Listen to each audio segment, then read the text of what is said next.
Chapitre. Quand le mal prend le masque du bien, dogme religieux et stupidité morale. Il est des formes de mal qui inspirent la peur, la révolte ou la résistance. Mais il en est d'autres, plus insidieuses, plus profondes, plus dangereuses, celles qui se présentent sous les traits du bien, de la vertu ou de la piété.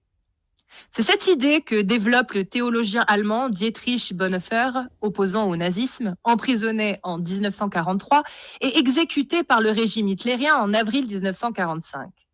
Dans ses lettres et papiers de prison, il propose une distinction fondamentale entre deux formes de mal, la méchanceté consciente et la stupidité inconsciente. Le méchant et le stupide, deux figures du mal. Bonhoeffer écrit « La stupidité est un ennemi plus dangereux du bien que la méchanceté. Le mal peut être démasqué, exposé, et il peut être contré par la force, car il porte en lui le germe de sa propre destruction. Mais contre la stupidité, nous sommes sans défense. Ni les protestations, ni la force ne peuvent y remédier. Les arguments n'ont aucun effet. Les faits qui contredisent les préjugés de l'individu stupide peuvent simplement ne pas être crus. Et surtout, le méchant sait ce qu'il fait. Le stupide, lui, agit sans savoir. Il est même souvent convaincu de faire le bien. Cette analyse ne vise pas une carence intellectuelle, mais un état moral. Une personne peut être très intelligente et pourtant stupide au sens où Bonhoeffer l'entend. Il s'agit d'un aveuglement moral déguisé en vertu, une déconnexion entre l'action et la réflexion éthique, entre la foi et la responsabilité. Dogme religieux et production de stupidité morale. Cette idée trouve un écho direct dans la manière dont les dogmes religieux fonctionnent. Un dogme absolu impose une grille morale déracinée de l'expérience humaine concrète. Il ne demande pas à l'individu de penser, mais d'obéir. Il ne sollicite pas la conscience, mais la soumission. Et surtout, il détourne l'instinct moral naturel, la compassion, l'empathie, la solidarité spontanée, pour les subordonner à une logique sacrée, hiérarchique et conditionnelle.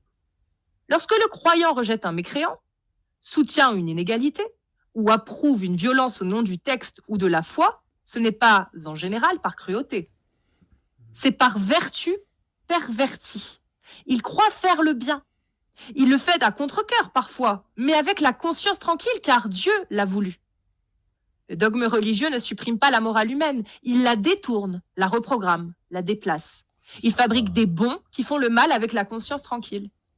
Autrement dit, ce que Bonhoeffer appelait stupidité devient ici le produit d'un conditionnement, un mode de fonctionnement où l'on agit mal, non par intention malveillante, mais par conformité à une autorité sacrée. Là réside le danger. Celui qui agit stupidement ne se sait pas dangereux.